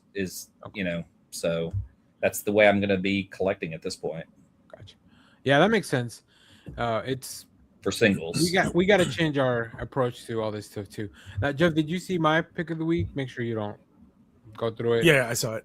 It Okay, was cool. nearly my pick of the week. I wonder if Marvel is freaking out a little bit because of the earlier this year. I've been on the what is Marvel doing bandwagon for about a half a year now, because I've noticed that as somebody that does read like 15 comics a week, I'm like, they're all mostly DC indie titles now, and my Marvel has been dwindling to almost nothing. When I noticed it, I went back and started looking at the sales. But Marvel still had that Age of Revelation had just launched, and that did really well for them sales wise because everybody wanted to buy in all the new number ones. So it looked like they were still doing well, and I was like, well, I guess I'm wrong because everybody's still buying Marvel. But all I had to do was wait a couple of months for everybody to catch up to my genius, because then all the absolutes finally knocked Marvel. Like the Age of Revelation stuff, like fell flat. Yeah. And then all the absolute stuff started Absolute being trades. killer. The DC half of the Batman Deadpool crossover happened, and so they knocked, I think, everything but Spider-Man. We talked about it, out of the top 10. Spider-Man's the only one holding on for dear life in the top 10. Yeah, That's some good clinging to webbing. that wall. And I'm starting to see like best of, and all the best of they're all DC titles. Like it's either Absolute Wonder Woman or Batman Dark Patterns. Like I see Marvel is not like they're not even being mentioned in the discussion. It's a Hayden Sherman book, regardless of what it is. That's the yeah. And so I'm like, wow, I think that also like they get Marvel's getting all the press on their compact stuff, or not Marvel, DC's getting all the good press on the compact stuff. Nobody's mentioning the Marvel Masterpiece Collection or whatever they're calling their things. I would be worried if I were Marvel, like where I'm just like, we are in the doghouse with our fandom right now. Yeah, it's insane. Marvel is in the business of issue number one comics. That's it. They just want to put out that number one that gets a huge buy and doesn't look at long-term plans. I mean, they obviously have to for event books, but I don't think they think of long-term plans for like some of their characters. I mean, even their big X books are like a 2-year cancel reboot thing, and so it just bums me out because they don't look at long-term. Like, we're never going to see a Chris Claremont run ever on any book. I think the most we're ever going to see is like a Bendis type thing, but now it's 12 and 24 issues and done. That's it. That's what creators get. I do want to mention, like, this is not on any of the creators, right? They don't have any control over how that's put out. Because I know that's a Marvel problem. Like Steve Orlando, he's just writing Scarlet Witch books. Whatever Marvel decides, I guess, whatever they want to call it, he's just continuing the story.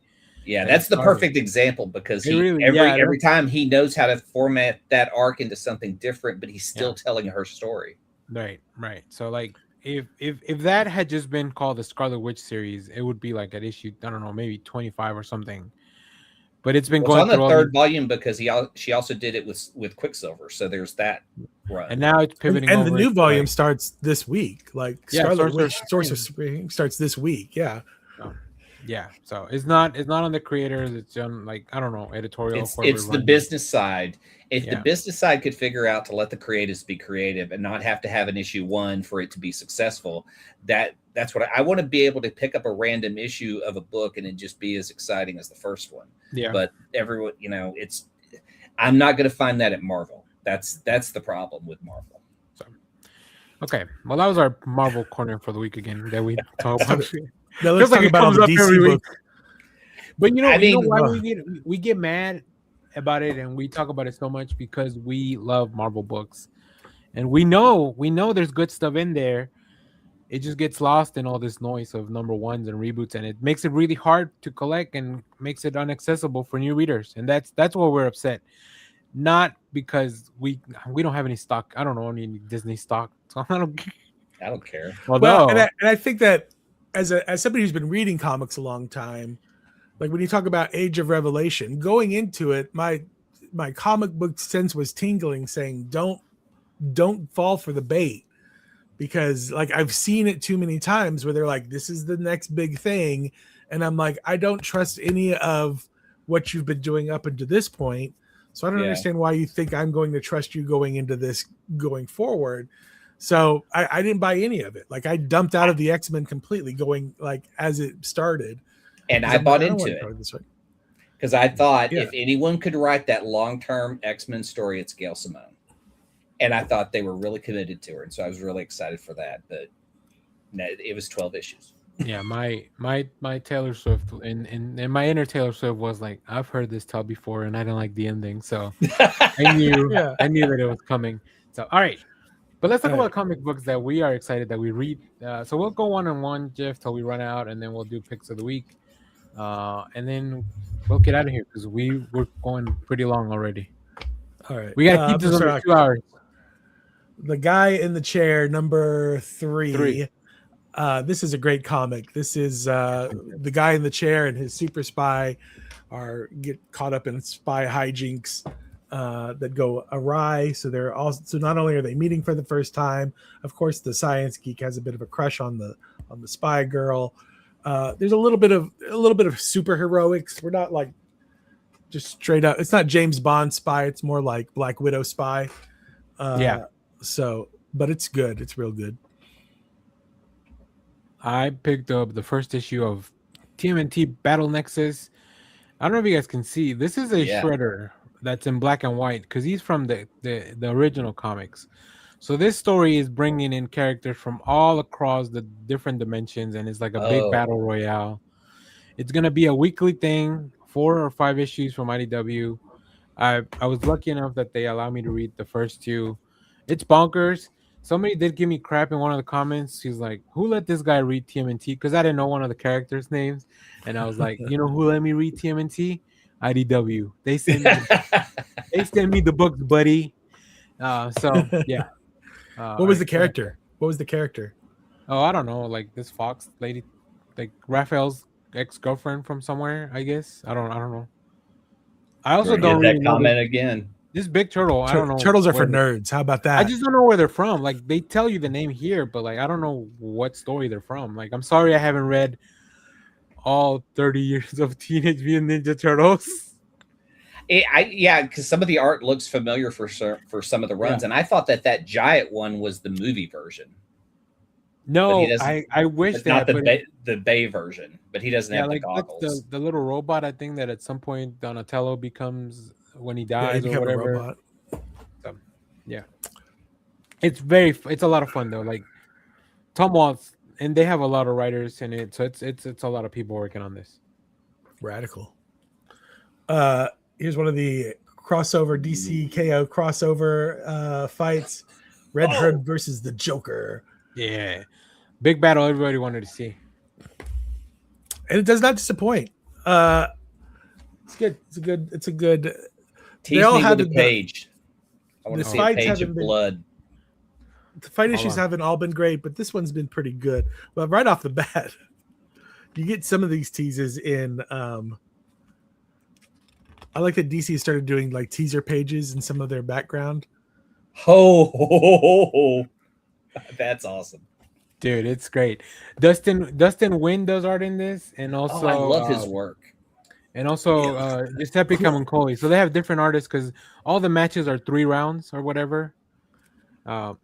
This is is there justice? Is there revenge? I think the right person won the battle. I'll say that. That's as much as I'll say. Here's what I want to see happen. Here's what I hope. Here's one of my things that I hope happens in 2026. They've teased that Superboy Prime is going to be the new Superman for at least for a little bit after DC KO. Superboy Prime is a fourth wall breaking Deadpool like character who understands that they're in comics or whatever. And I really want him to meet up with Jason Todd, the Red Hood, to be like, actually I punched you back a lot. Like I did the punch that brought you back to life. Like I want them to get into that a little bit. Yeah. Because I think that would be funny. I think it would be funny if Superboy Prime told Jason Todd that a bunch of people called in to have him killed. Would be an amazing thing that might break Jason Todd even more. But also, there's an alternate story now that they've republished where you don't die. There's alternate universe Hughes. Yeah. So, gosh, all I can think of is what if Red Hood defeats the Joker? What if this is the timeline where we get the Red Hood that laughs and he poisons Red Hood on his death? That would be. Oh yeah, because that's how the Batman Who Laughs became, right? He killed him and then he released that toxin. Oh, I like that. That's a good pitch. Yeah, because you have more. You would have more. Well, I don't know. I mean, Jason has more of a reason to kill Joker than Batman does. Yeah. Ooh, I like it. All right, what else, Jeff? Call me DC. Me? It's me, right? Is it your turn? Yes, it's me. Because you did Red Hood. You just did this one. Trinity, daughter of Wonder Woman. This is the Julio Totino Tedesco cover with the corgis. Here's what the Belen Ortega cover looks like. This is really fun.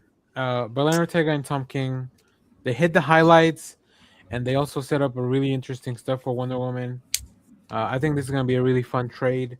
The video that I did actually talks about all 6 issues because I just went back and reread the whole thing. I had read a few, and then I heard Jeff talk about a few later on that I hadn't read. But it's great. Like, the way this ends sets up something really fun. And it's all going to pay off in the Wonder Woman book that's coming up. There's a lot of shit happening. Yeah, I'm very excited for the future of Wonder Woman. I think it's a big month for Jason Todd, really. Yeah. Jason Todd week, we call it here. Jason Todd weirdly plays a big part in this book.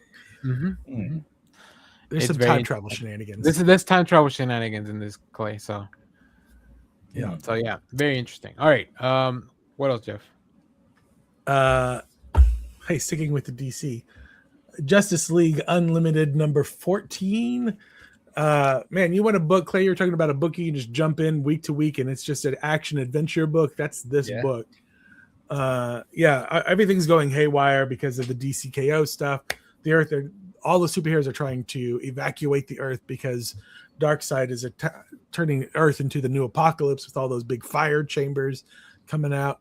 But in the midst of all this, Neron, the devil of the DC universe, has given a bunch of villains superpowers. We don't know why yet. And so the heroes are trying to get people off the Earth. They're trying to fight these superpowered villains. And there's a team that is in hell trying to confront Neron.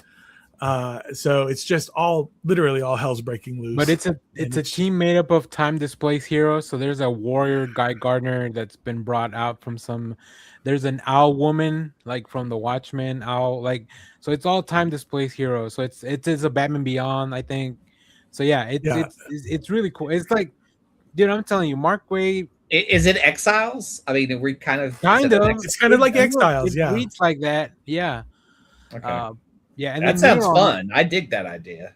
And then Neron is a villain that Mark Waid has been using since he began with he's, with the devil and Essa from the beginning of his World's Finest. So yeah, I don't know. Mark Waid is incredible at this big bombastic shenanigans in superhero comics. So yeah. DCKO makes it worth reading all the tie-ins for all this stuff, which is a lot. But does my boy Blue Devil show up? I love Blue Devil, and he's had a great arc, but he started off as a weird 80s character, and I'd love to see that version meet his modern version. No. He shows up in the Zatanna, in this most recent Zatanna run by Jamal Campbell, but he's not in this at all. Yeah. Okay. I figured because the villain is one of his villains from his past. Yes. The Marvel Winter Special. This is the follow-up to their swimsuit issue from the summer. There's a little story that wraps around everything, but this is just an excuse to do pinups of the superheroes in winter swimwear.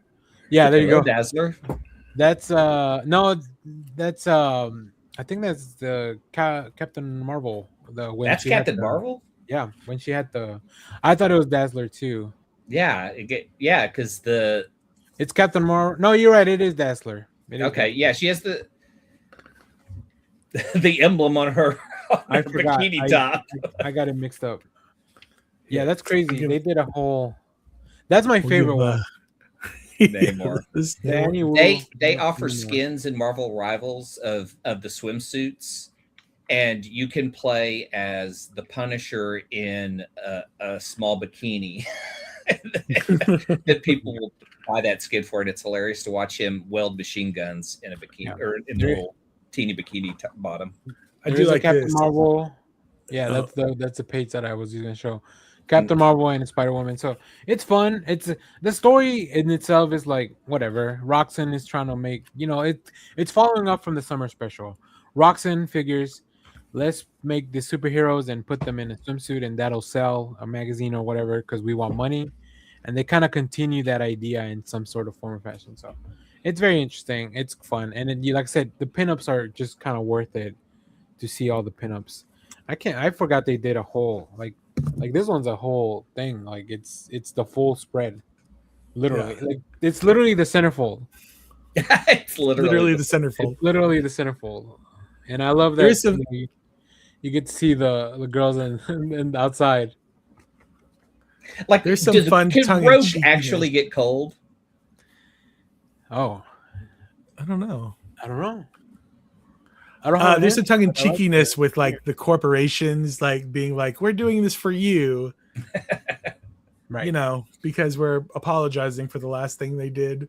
They terraform the Savage Land, and they turn it they refreeze it is basically what they do to the Savage Land. And so all the heroes are like, what are you doing? Like, nobody asked for this, which sounds extremely like Coca-Cola gives us an AI holiday ad, you know? Yes. Nobody asked for it. It's very, corporations are so stupid, you know? Like, That's what happens when your CEO is a minotaur. yeah. All right, what else, Jeff? Superman number 33, Oh. but really it's Lex Luthor versus the Demon. This is Hayden Sherman cover? Aiden Sherman artwork in the inside Artwork too. in it. Okay. Nice. Yeah, like he's very Hayden Sherman. Like this guy's all over the place. I'm trying to find like here we go.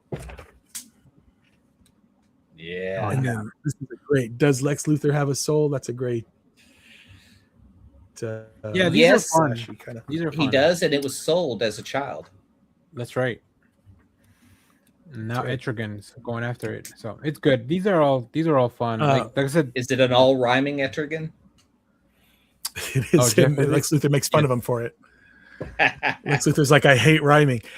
This and the last, there's the two Superman issues, both written by Joshua Williamson, really dig deep into like why Superman is fighting in this event in his issue versus Captain Marvel. And then this one, you get Lex's like, you know, and they're the same thing. They both are like, you know, I'm the person that needs to fix this. But you they're really deep dives into their personality, these last two issues. And I think they're great. I think it's interesting watching Lex Luthor fight the Demon, who he obviously doesn't have a whole lot of history with, but they get into like how Lex deals with mystical demon stuff. So it's good. It's a good issue. Yep. All right. I have one more and then my pick of the week. This is almost my pick of the week. The Will of Doom with this really cool Sanford Green foil cover. Marvel doesn't give you the main cover. That's great. Yeah. That's why. So this is what prompted me to go back and read the Red Hulk. Because Doom has, you know, I guess, sorry, a little bit of spoilers if you haven't finished One World Under Doom. He dies and he leaves everything to Valeria. Yeah. Which makes sense. I actually, I'm like, I don't know if he dies. We don't know what happens to him. Well, yeah. It's comics, man. That's true. It's comics. But they leave it very open-ended. The funnest part of this is that he has programmed the Doombots to continue to try to do his work, but because he's Doom, he's the only one that can rule the whole world. But his Doombots can rule over smaller municipalities. So one of them tries to become the mayor of a town, And yeah, it's insane. It's really fun though. I think this is Chip Zdarsky because he's the one in charge of Armageddon. And the thing is, these are gonna be the 4 main books that you have to keep up with if you want to do Armageddon. Yeah. So, Fantastic Four, which most of us are already reading anyways. Zdarsky's Captain America, the Dungeons of Doom, which is going to be a new series, and then this Wolverine Armageddon book. So yeah, I'm very excited. But that's why I went back to read the Red Hulk because I was like, how did we get here? Because they do a good job of talking about it, but they don't give you the full story. So I was like, let me go figure out how we got here. So that's what I'm looking forward to reading. But it's really good. Like I said, almost if this other book hadn't come out, if my pick of the week hadn't come out this week, it would have been my pick of the week. So Yeah. all right, Yeah. Jeff, you can go on till you run out of books, I guess. Now. Okay. We've got another fight for the Flash. This is Jay Garrick Green Lantern versus Guy Gardner, or Jay Garrick Flash versus Guy Gardner Green Lantern in the DCKO fight. But also Wally West is stuck in time with Bart Allen Impulse running from Darkseid's evil legion as they tried to solve things on their own. But this is written by Mark Waid, so it's just fun to watch Mark Waid write Wally West again. Yeah, and the fight between Green Lantern and Flash. I think Mark Waid is plotting the Flash series too. Or at least he's a co-writer on it. Yeah, he's a co-writer. Yeah, he's been a co-writer since the DCKO stuff. He's plotting, so he wants to be involved with the Flash stuff. I mean, it's Mark Waid. Yeah. The Return of Absolute Martian Manhunter. This is such a good book written by Denise Camp with art by Javier Fernandez. Is that right? Javier Rodriguez.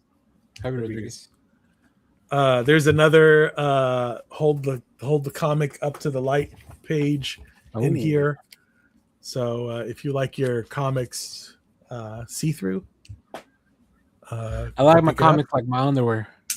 Yeah, you can hold them up to the light. See through. And this issue of Detective Comics, the latest issue of Detective Comics, what is this? 1104. I did pick these up. I just haven't read them.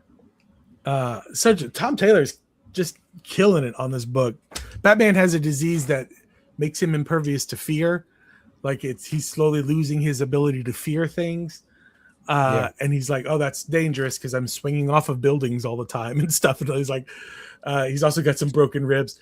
But yeah, so he's fighting the clock, trying to solve this thing. And he hasn't. I thought you said the cloth. I was he's fighting the cloth. I don't remember any preachers in there.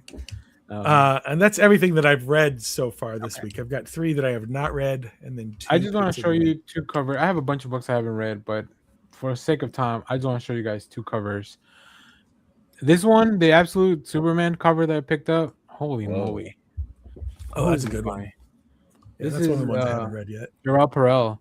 Yeah, I haven't read that. I need to catch up. And then you guys know I love a die cut cover, so I picked up this Void Rivals. Nice. Oh, I didn't even know that was a thing. The Quintesson War. So when you open it, you see the main also one of the thing. ones I haven't read. So I'm excited. I need to catch up on Void Rivals so I can read this Quintesson War and start that. Here, I'll show this real quick. This is the only other thing I haven't read. Is the latest issue of Justice League Godzilla Kong. Yeah. Is there one more after that, right? I think there's 7 total. I think there's one more. Yeah. Okay. I like that Jeff just like committed to finishing that story. I'm in. One. Yeah. I was able to get some of those from my library, so I'm going to try to get caught up. Yeah. Sometimes you got to go DC all in on these series, you know? You got to go DC all in. They have DC and Marvel Godzilla, or in Kong. So yeah, I don't know. Godzilla's all over. Luckily, his license is spread out through different companies like Toho and Legendary and whatever. So they can, he can be in multiple places. I will say, much to probably Marvel's chagrin, that going all in on Justice League Godzilla Kong 2 means I will not be going all in on Godzilla Fights the Marvel Universe in Space, or whatever the sequel to their sequel is. Yeah, whatever their sequel is. Yeah, when they announced that, it really took the wind out of my sails with the Godzilla Destroys the Marvel Universe, because I was like, well, I guess he's not going to. Yeah. He doesn't do it then. I guess doesn't do it. So, all right. Um, my pick of the week. It's probably no surprise to anyone, but it is Absolute Wonder Woman number 15, the first meeting of Absolute Batman and Absolute Wonder Woman. I also picked up this other cover because my shop had already pulled it for me, so I was not gonna say like, "Oh, put it back." This is incredible. Kelly Thompson, like sometimes you see other writers writing your favorite characters like Absolute Batman, and you're like, can they capture the voice? And she does it very well. Obviously, Hayden Sherman is the artist on this, and Wonder Woman. This is our first back signal we ever get in the Absolute universe, Whoa, and it's made by Magic from Wonder Woman. It's that's great, and cool as hell. yeah, and I love Wonder Woman hanging out with Batman in any iteration. So I'm very excited. Yeah, Who I did the love this art on book. that? Hayden Sherman. Hayden It Sherman. I'm looks telling like Tim Sale. He does. He has a quality. Yeah, for sure. He has a Tim Sale, Frank Quietly type of quality. Like he grabbed the best of both of them and just kind of. I'm sure he read a lot of their stuff because it just he has It looks that great. yeah. He's the best of both worlds. He's the Hannah He really Montana is. of the What other books has he done? Because that name doesn't stick out to me. Dark Patterns, Dark Batman Patterns. Dark Patterns. Okay. Yeah, and the he did a lot of horror stuff. One called from Dark Horse called Into the Unbeing. No, yeah, Into the Unbeing or something like that. There's Yeah. 2 volumes of that. It's really good, but he did a lot of horror, and then he got launched into superheroes. You I were- will say, Jeff, before I get your take on this is part 1 of a 2 kind of part crossover with these two. Diana's gonna show up in the next issue of Absolute Batman in January. I did get a chance to read it because it's on it's on the folder that I have access to. It's also very good, so I love them kind of working together. So I did like the how Kelly Thompson writes Absolute Batman, because as I was reading it, I was like, Scott Snyder's Absolute Batman is very gruff. Like we've had glimpses of him, like before he took on the Batman mantle, where he has friends, but the last issue of Absolute Batman is just him yelling at Alfred, literally the whole issue, because Alfred is telling a story very slowly and boringly. But he doesn't. My idea of this Absolute Batman is somebody who does not get along with others. He's very much more alone than the current Batman in the current normal DC universe. yeah, And so watching Wonder Woman slowly not even tear down the wall, but she just shows up and he's just like kind of accepting of her, like right off the bat, because she is magical, and you just see her and you're just like, oh, she is what she is what she says she is.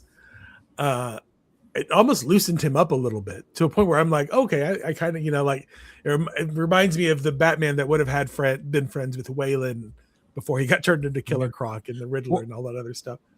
Wonder Woman is exactly what Batman also needs, because he has kind of lost all his friends, and Selina's gone. And look, if I got anything from Justice League Unlimited, it's a shipping of Wonder Bat. Like I'm not opposed to that. I think my preferred ship is Catwoman and Batman, but I'm not opposed to a Wonder Bat. So. But I really the way they left it, like it put a smile on my face. Yeah, because they do mention Superman as well, but then they're kind of like, well, maybe we should all meet up, hang out, kind of thing. So it feels like, oh, and this was the start of a beautiful friendship, kind of thing, feeling. It's weird that they quoted Lex Luthor from Zack Snyder's, like, we should start a league of our own. From that first end credit scene from the theatrical release. So all right, Jeff, just to close out because we're running along. What is your pick of the week? Yeah, go. My pick of the week is Harley and Ivy 2. It's by Erica Henderson, doing a great job of kind of covering actual history of these two characters. They make a reference to something that happened in Batman Nightfall, I think, in this book, and then they said, don't think about how long it's been since that, which I found very funny. but yeah, I love this. I love the characterization of how these two met and their relationship started to form. And it comes at a time when Joker cut his face off, and so everybody's like really uncomfortable with having to deal with the Joker. Like they run into a bunch of his old henchmen. They're like, we haven't talked to him since he cut his face off. We don't like dealing with him right now. So it's super entertaining. I love the artwork. I love their characters. It's just such a fun book. I love it. Yeah, I'm trade waiting that. Now that I've read the first issue, it's great and I love it, but I just not enough room. There's not enough bandwidth, but I will definitely read that on the trade. So yeah. Okay, cool. Well, we did it. We did a show. We're very long already. There's no Great success. There's very little comics coming out this week. Matter of fact, there's no DC comics coming out next week at all. They're taking a break. They're going back to the new 51. Only 51 weeks a year. But stay tuned because we have a lot of really cool stuff coming up. As I mentioned in January, we have a full slate. Hopefully, we can stick to that schedule. And remember, if you're watching this far, remember to fill out our survey for the end of the year. That closes out on the 31st. I'm closing it out.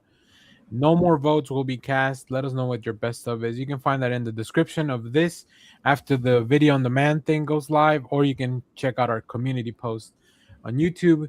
In the meanwhile, feel free to go check out some of our other videos for the week. That includes my almost best of 2025. Then we have a bunch of reviews, a few trailer reactions, and I also have a video where I show you my Christmas gifts. So there you go. Because I got some nerdy stuff. People know how to get to my heart, and they know it's all nerdy shit. So, alrighty. Anything else from you guys before we get out of here? Nope. Good. Thanks for watching, everyone. We hope you had a Merry Christmas, and we'll see you in the new year, 2026. Bye, everybody. The most important thing in life will always be Hail Bebo. Twitter loves you. Simon Center, get the fuck out. All right. Bye. Get out of here, you weirdo.